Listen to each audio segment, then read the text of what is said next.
క్రీస్తు నామములో శుభములు ప్రియులారా, దైవ బిడ్డలారా, దైవజనులారా, 46వ దివ్య సప్రసాద్ అద్భుతాన్ని మీ ముందుంచుతున్నాను. ఈ అద్భుతం వెనుకున్నటువంటి రహస్యం విచారణ గురువుల యొక్క సందేహం. ఆ క్రీస్తు పరిశుద్ధ ద్రాక్షారస పాత్రలో ద్రాక్షారసం మరగడం, పొంగడం, క్రీస్తు రక్తంగా మారి గడ్డ కట్టడం విశేషం. ప్రియులారా, ఈ అద్భుతం 1400 సంవత్సరములో నెదర్లాండ్స్లోని బాక్స్మీర్ అనే ప్రాంతములో జరిగింది. ప్రియులారా, ఈ అద్భుతం ఎంత గొప్ప అద్భుతం అంటే, విచారణ గురువుకు ఉన్నటువంటి సందేహాన్ని భగవంతుడే స్వయంగా కళ్ళ కట్టినట్లుగా అద్భుతాన్ని చూపించి విశ్వాసాన్ని పెంచుతూ ఉన్నాడు క్రీస్తు భగవానుడు. అదుగో ఆ విచారణ గురువు పేరే అర్నాల్డస్ గ్రోన్.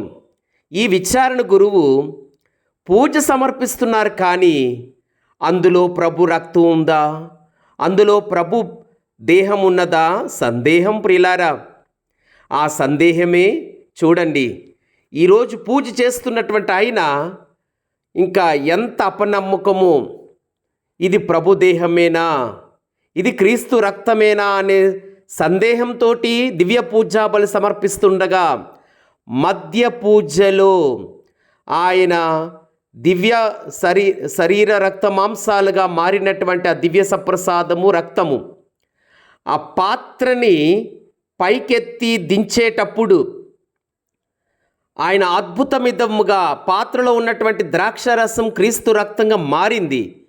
ఆ గురువు చూస్తుండగా ఒక్కసారిగా మరుగుతూ పొంగడం, పొంగినప్పుడు అందులో ఉన్న ద్రాక్షారసం క్రిందన పూజ వస్త్రం వాడినటువంటి కార్పొరల్ అనే వస్త్రం మీద పడినప్పుడు క్రీస్తు రక్తంగా మారి ఇంచుమించు 10 రూపాయలు కాసంత గడ్డ కట్టింది. ప్రియులారా, ఆ క్రీస్తు రక్తం మారి దాని మీద పడి గడ్డ కట్టినప్పుడు ఆ మరుగుతున్నటువంటి ద్రాక్షారసాన్ని చూసి చేతులు వడుకుతూ భయ ఆందోళనకు గురి అయినటువంటి విచారణ గురువు క్షమాపణ అడుగుతున్నారు. ప్రభువా, నేనెంత పాపిని, ఎంత అవిశ్వాసాన్ని ఉంది నాలో, నన్ను క్షమించండి ప్రభువా అని క్షమాపణ కోరినప్పుడు మరగడం, పొంగడం ఆగింది. ప్రియులారా, ఆ తరుణములో ఆ పరిశుద్ధమైన క్రీస్తు రక్తంగా గడ్డ కట్టినటువంటి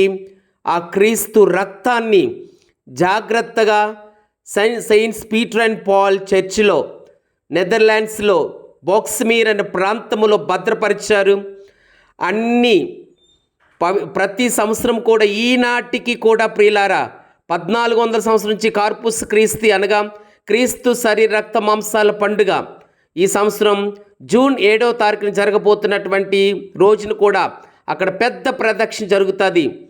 దీనిని దర్శించినటువంటి పోపుగారులు కూడా ఒక గొప్ప ఆశీర్వాదంగా భావిస్తూ వారు కూడా సవినయముగా వినయముగా దాని ఎడల భక్తి కలిగి చెప్పినటువంటి పోపుగారులు క్లెమెంట్ 11వ క్లెమెంట్ పోపు గారు, 14వ బెనడిక్ట్ పోపు గారు, 9వ భక్తినాథ్ పోపు గారు, 13వ లియో పోపు గారు, వీరందరూ కూడా ప్రత్యేకమైన ఆరాధనలు సలిపి వారి అద్భుతాన్ని ప్రకటించడం ఎంతో గొప్ప విశేషం. ప్రియులారా, ప్రార్థించుదాం.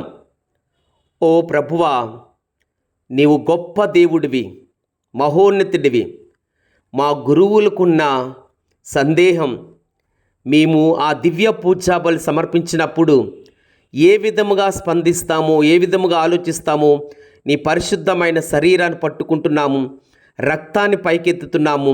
ఈ రక్త మాంసాలని మేము ఆత్మ దైవత్వాన్ని నిండుగా ఎప్పుడోకప్పుడు పొరపాటున ఉన్నారా లేరా అనే సందేహంతో ఉన్నప్పుడు మమ్మల్ని క్షమించండి ప్రభువా. మీరు 100కి 100 పాలు సంపూర్ణ దేహం, మాంసం, రక్తం, ఆత్మ దైవత్వంతో పరిపూర్ణముగా ఉన్నారు. మమ్మల్ని ఎల్లప్పుడూ మా విశ్వాసాన్ని బలపరచమని ఆ దివ్య పూజా బలిలో అపోస్తలుల మధ్యన, వేద సాక్షుల మధ్యన, తల్లి మరియా, పునీత జోజప్ప గారి మధ్యలో, సకల దేవదూతల సమక్షములో పరలోకములో ఉన్నట్లుగా ఆ మధ్య పూజలో ఆ కల్వరి కొండ మీద ఉన్నామన్న విశ్వాసం మాకు అనుగ్రహించమని మా నాథుడైన క్రీస్తు ద్వారా ఈ మనవి చేయించున్నాము. ఆమేన్. ప్రభు మీతో ఉండునుగాక. సర్వశక్తిగల సర్వేశ్వరుడు పితా పుత్ర పవిత్ర ఆత్మదేవుడు దీవించి ప్రేమించి కాచి కాపాడునుగాక. ఆమేన్.